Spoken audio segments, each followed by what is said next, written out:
Muttalib এবারে তিনি কাবা বাইতুল্লাহ সম্মুখে 10টি তীরের ভিতরে 10টা সন্তানের নাম রেখেল। এই 10টি সন্তানের নাম লিখে এলোমেলো করে দিল। একজনকে দিয়ে লটারি করা হলো, নামটা তোলা।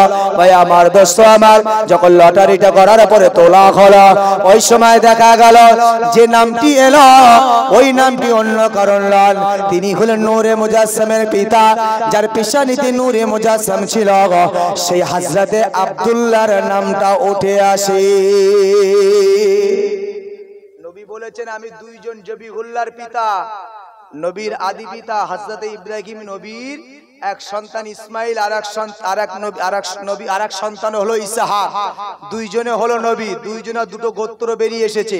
এই ইসহাক নবীর গোত্রে ঈসা নবী, মুসা নবী, বহু নবী এসেছে। ভাই আমার দোস্ত আমার, আর হযরতে নবী ইসমাইল আলাইহিস সালামের বংশে শুধু একজনই নবী এসেছেন, তিনি হলেন আমার আপনার নবী। বলুন সুবহানাল্লাহ। তো একজন ইসমাইল জবিহুল্লাহ, একজন আব্দুল্লাহ। আমি আব্দুল্লাহর জবিহুল্লাহর কথা বলছিলাম। তো আব্দুল্লাহর নামটা উঠে এলো, আব্দুল্লাহ তাকে জবেহ করো, নামটা উঠে এলো আব্দুল্লাহর।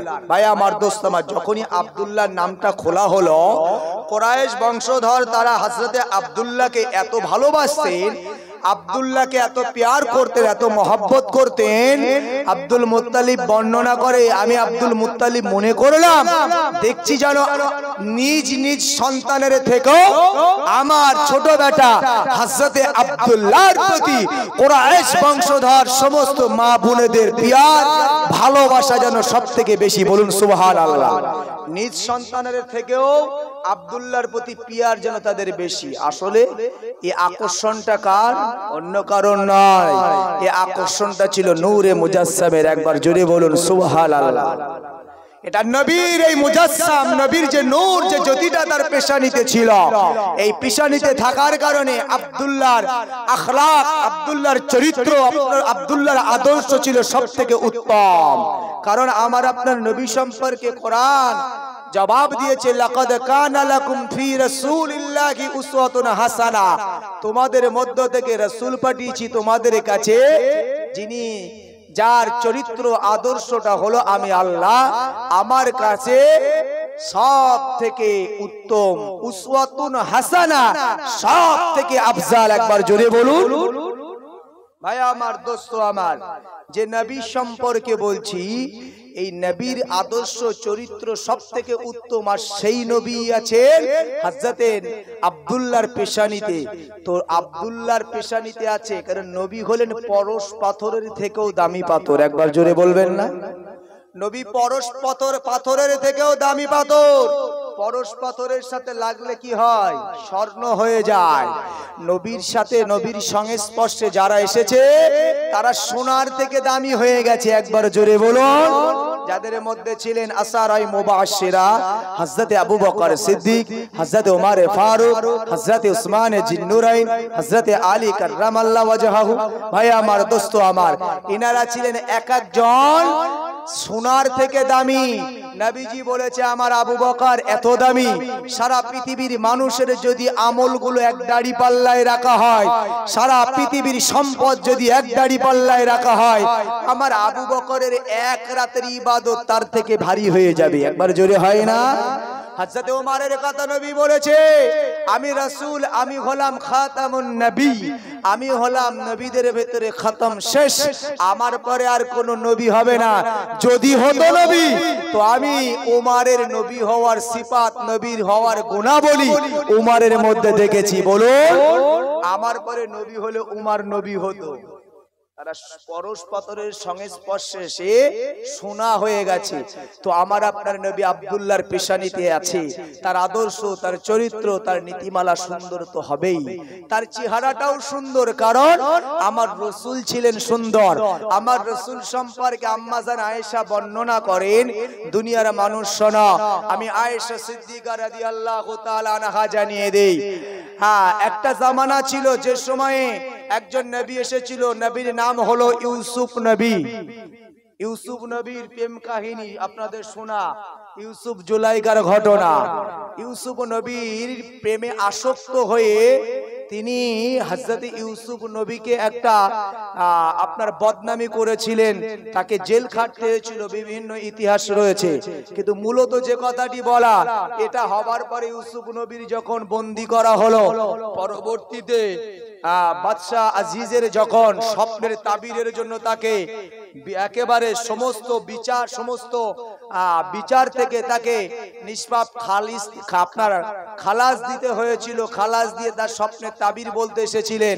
ওই সময় সকল মিশরের মানুষরা জেনে ফেলেছিল, সবাই ইউসুফ নবীর হযরতে জুলাইখা সম্পর্কে খারাপ আলোচনা সমালোচনা হচ্ছিল।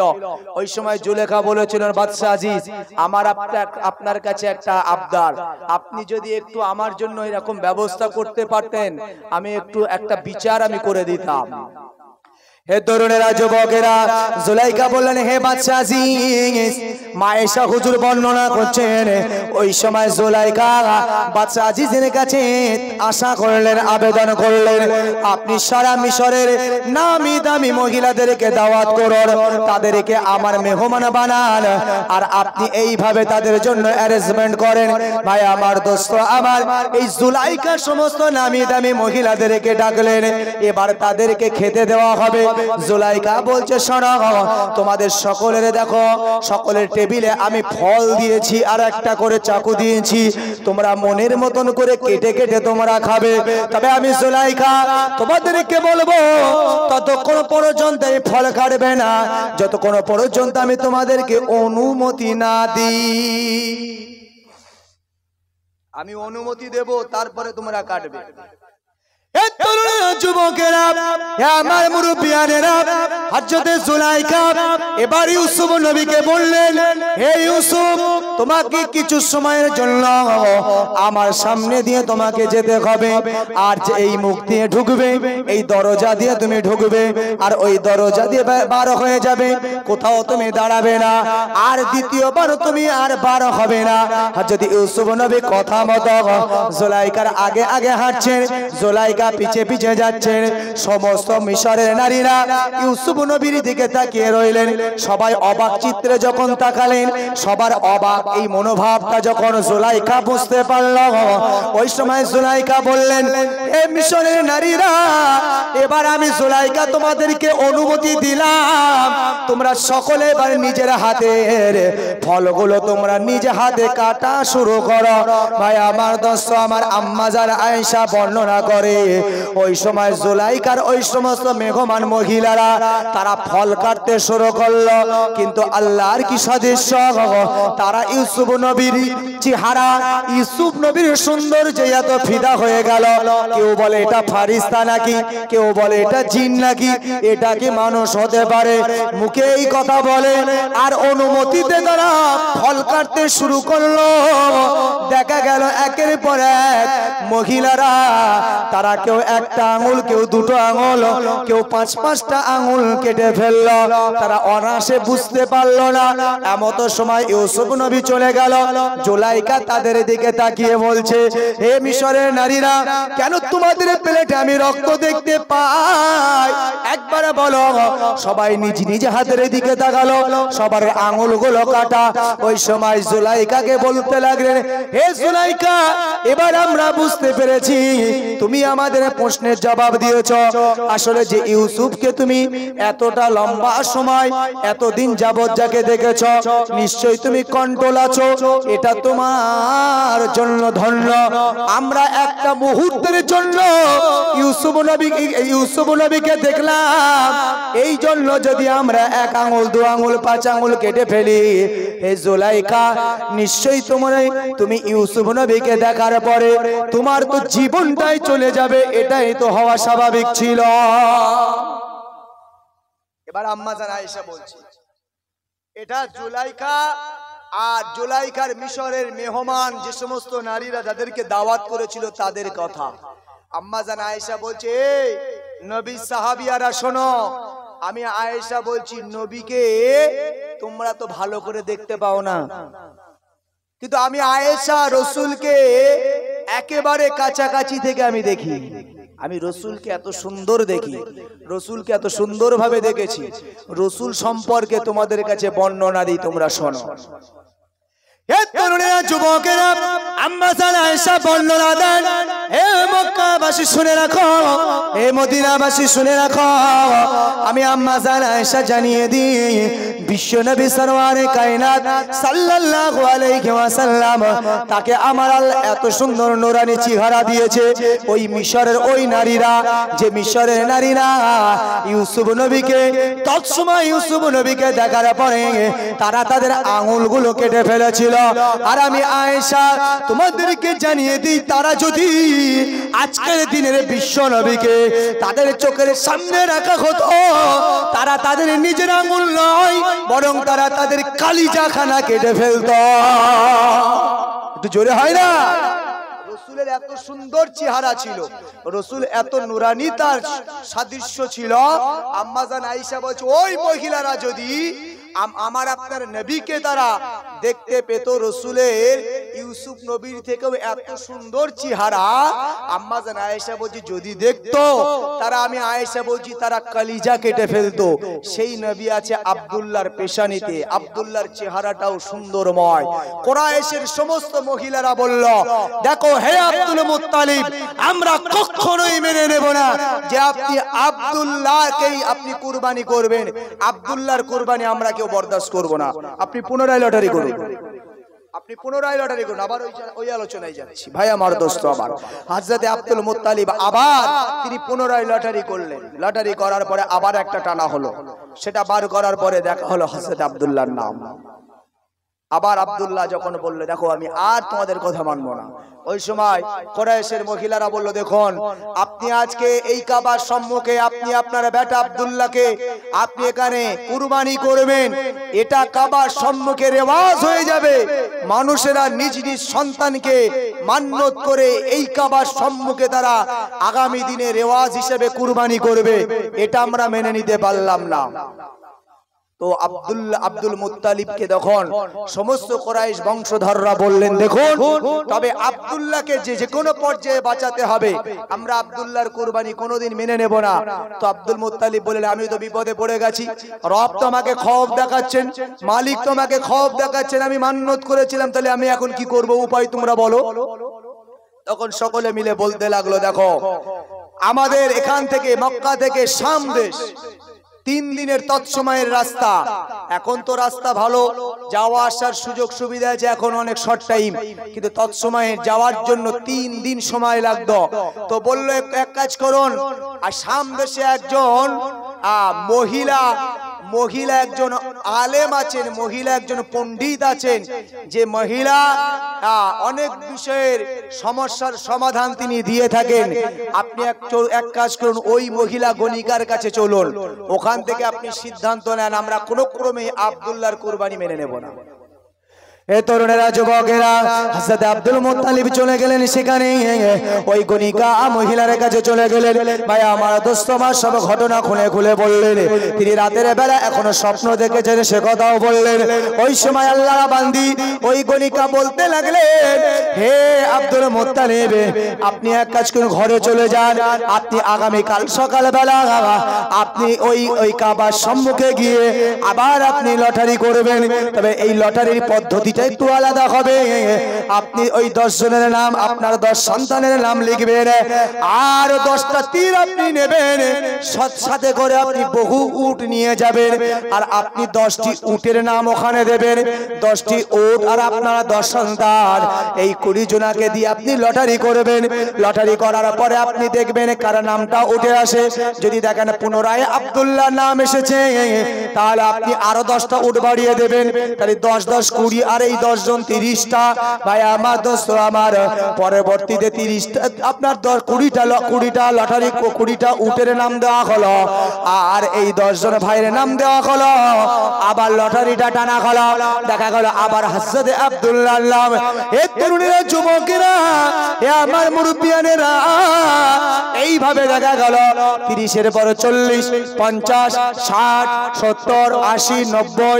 ভাই আমার দোস্ত আমার 90 99টা উটের নাম আর 10 জন ছেলের নাম তখনও টানা হলো, তখনও দেখা গেল আব্দুল্লাহর নাম। ভাই আমার দোস্ত আমার, আবার 10টা বাড়িয়ে দেওয়া হলো, 100 উট আর 10 জন ছেলের নাম, 110টা তীরে 110টা নাম লেখা হলো। আবার লটারি করা হলো, যখন 100 উটের নাম দেওয়া হলো, লটারিটা তোলার সাথে সাথে দেখা গেল ওই সময়ে ভাই আমার দোস্ত আমার আর আব্দুল্লাহর নাম নয়, বরং উটের নাম চলে এলো। কতটা উটের বিনিময়? 100 উটের বিনিময়। গণিকা এই পদ্ধতিটাই বলেছিলেন যে যখন দেখবে উটের নাম চলে এসেছে, মনে করবে তোমার মালিক খুশি হয়ে গেছে, তখন তুমি ওই উটগুলোই কুরবানি করে দেবে। হে তরুণ বন্ধুরা, হে আমার যুবকেরা, হে আমার মুরব্বিয়ানেরা, আব্দুল মুত্তালিব তখন যখন এই একবার যখন উটের নাম এলো, নাম আসার পরে সমস্ত কুরাইশরা উল্লাস শুরু করে দিল।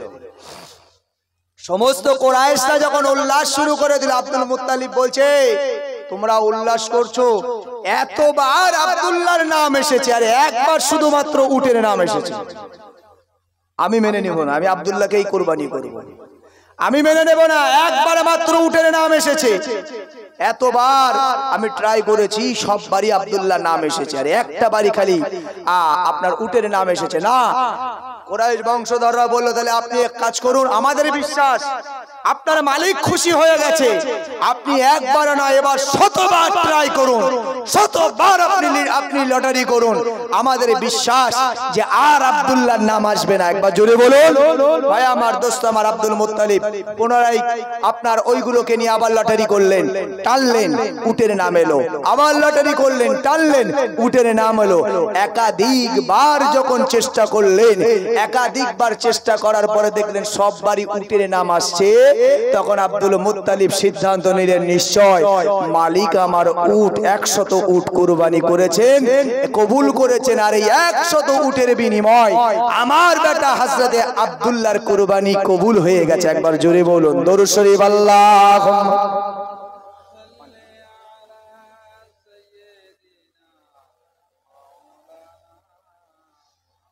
ওয়ালা আলি।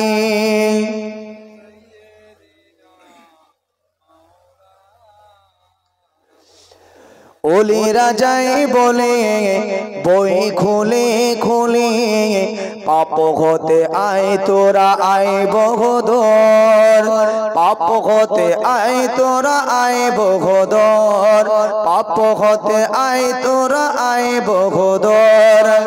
এখনো কোরআন বাণী যায় বয়ে যায়, এখনো হাদিস বাণী যায় বয়ে যায়, কোরআনী দৃষ্টিতে হাদিস বাণীতে পাপ হতে আয় তোরা আয় বহদর। আল্লাহুম্মা সাল্লি আলা।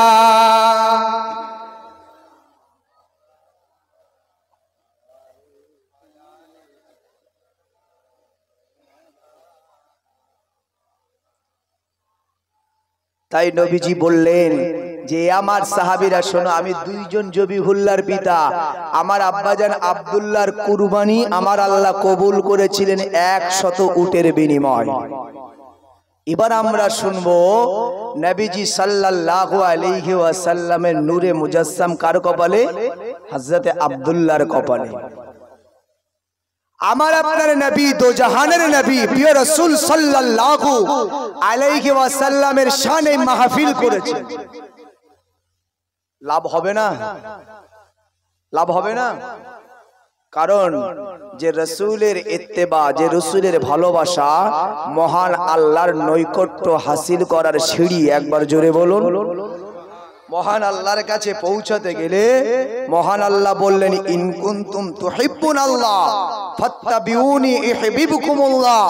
আমি আল্লাহ আমাকে পেতে চাও, আমি আল্লাহ আমার কাছে পৌঁছাতে চাও, ফাত্তাবিউনি, তোমরা আমার নবীর ইত্তেবা করো, আমার নবীকে মেনে নাও, আমার নবীকে পছন্দ করে নাও, ইউহিব্বুকুমুল্লাহ, আমি আল্লাহ বলছি, আমি আল্লাহ তোমাদের কাছে পৌঁছে যাব। জোরে বলুন।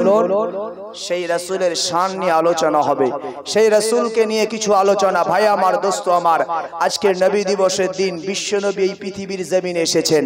আমার কাছে কিছু কথা আপনার আকীদাগত দিক থেকে আমি মনে করি কিছু কিছু মানুষ একটু ভুল করে ফেলেন।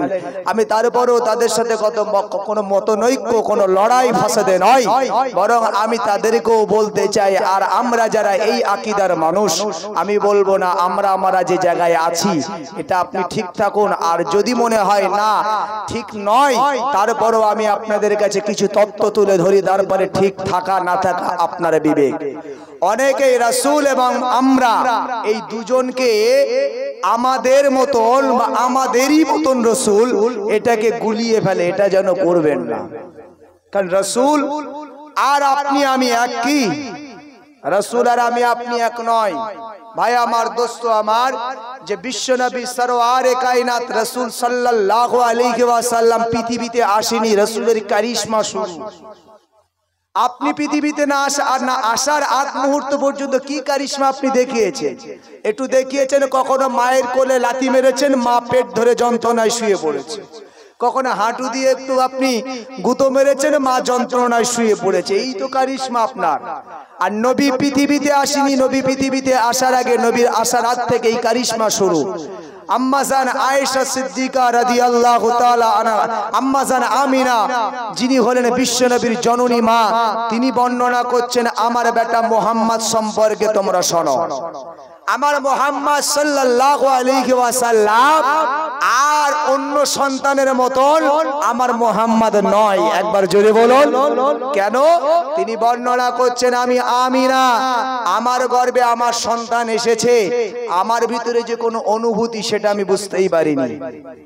কারণ সন্তান ধারণকারী যে মহিলারা, যে মায়েরা আছে, তাদের গর্ভে যদি তাদের রেহেমে সন্তান আসে, তাদের ভিতরে একটা অনুভূতি হয় না যে আমার পেটে সন্তান এসেছে।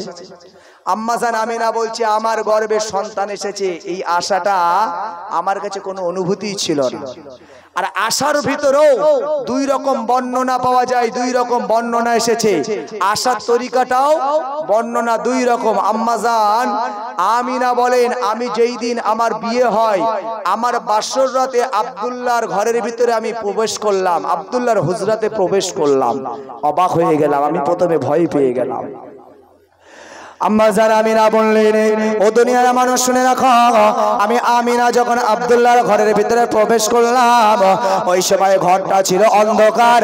আমি ঘরের ভিতরে প্রবেশ করার সাথে সাথে দেখতে পাই আব্দুল্লাহর কপাল থেকে একটা জ্যোতি বার হচ্ছে, আর ওই জ্যোতির কারণে আমার সারা হুজরাটা, সারা ঘরটা আলোয় আলোকিত হয়ে রয়েছে। একবার জোরে বলার যুবকেরা, আম্মা জান আমিনা বললেন, সর্বপ্রথম আমি ভয় পেয়ে গিয়েছিলাম, তারপরে আমি যখন ওই নূরে মুজাসসাম, ওই তাজাল্লির দিকে আমার দৃষ্টিটা পড়ে গেল, ওই সময় আব্দুল্লাহর প্রতি একটা ভালোবাসা, একটা আবেগ, একটা প্রেম পয়দা হয়ে গেল।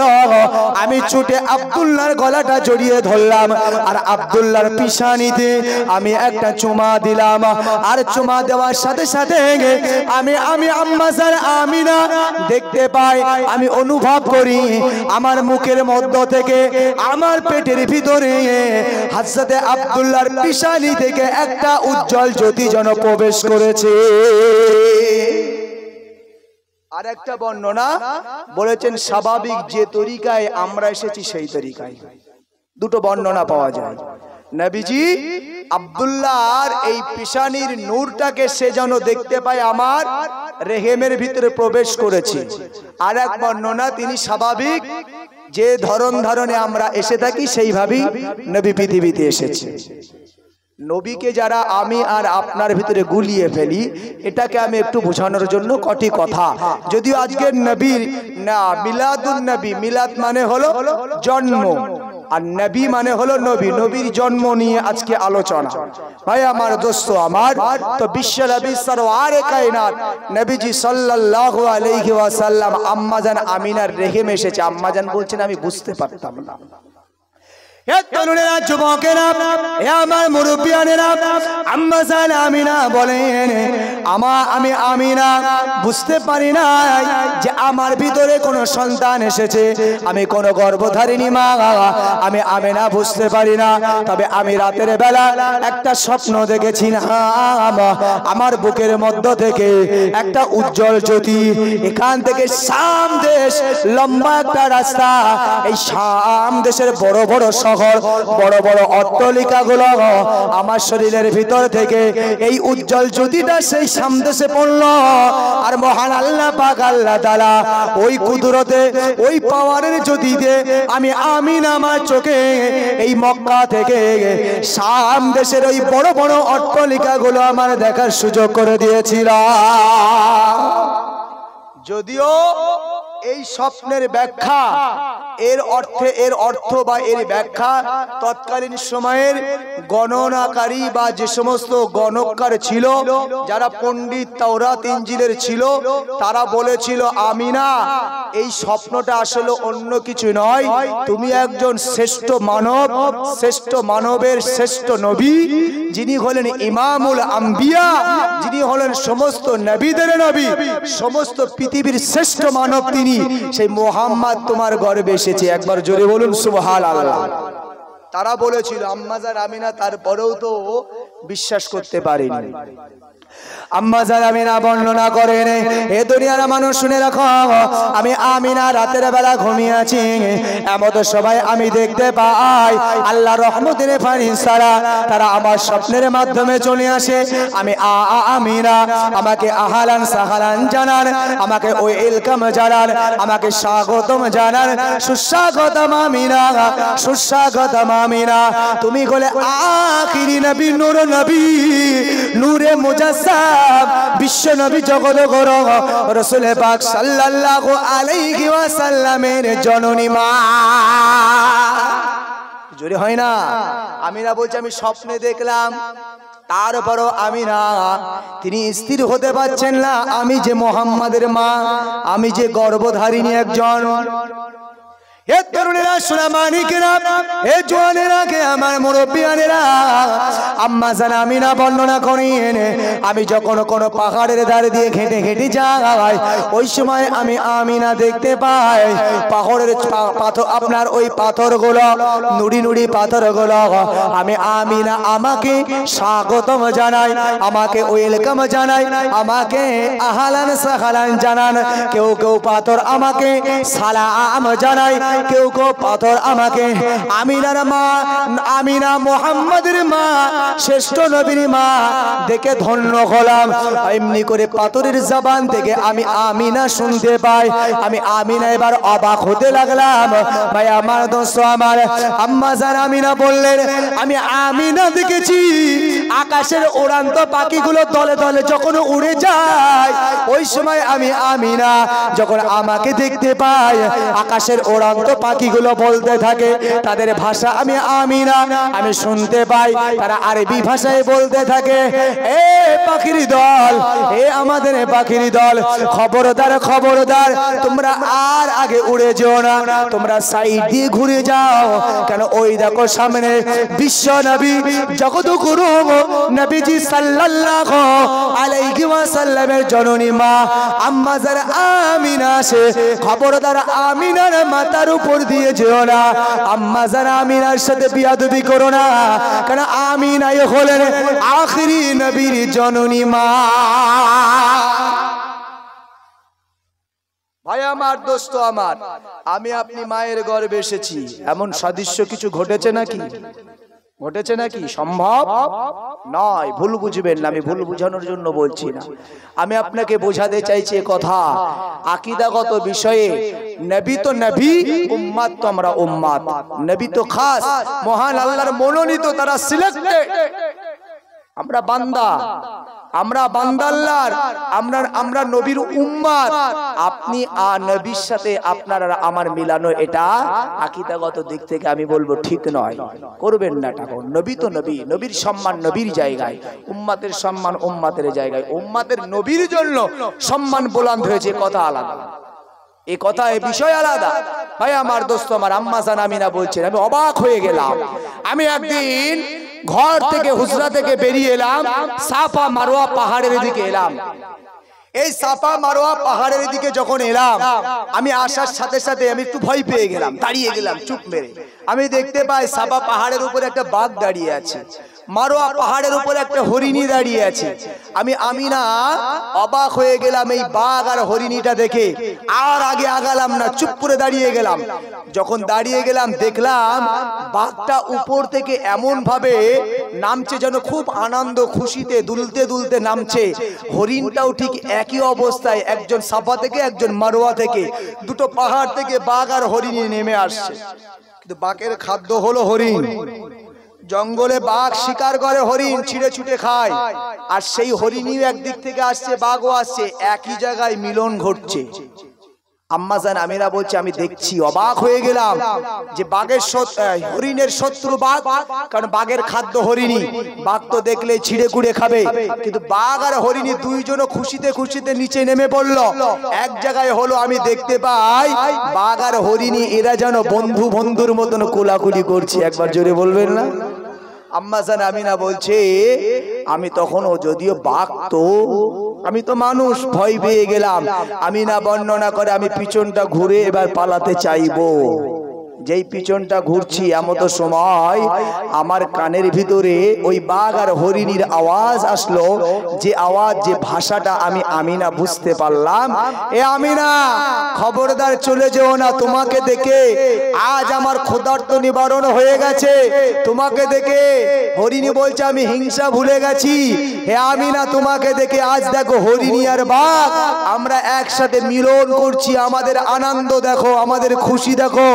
আমিনা, এটা তো অন্য কোনো কারণে নয়, আসলে তুমি তো আখিরি নবী, শেষ নবী, রাসূল পাক সাল্লাল্লাহু আলাইহি ওয়াসাল্লামের জননী মা।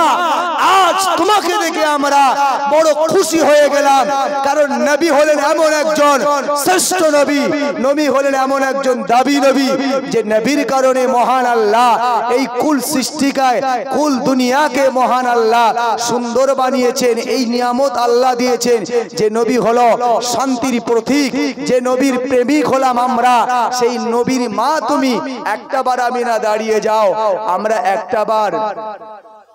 একটাবার আপনাকে আমিনা, আমরা একটু আপনার কদম মুচি করে ধন্য হতে চাই, কারণ আপনি আখিরি নবীর মা। একবার তাকবীর দাও, নারে তাকবীর, নারে তাকবীর, নারে তাকবীর। সিলসিলায়ে হক ফুরফুরা।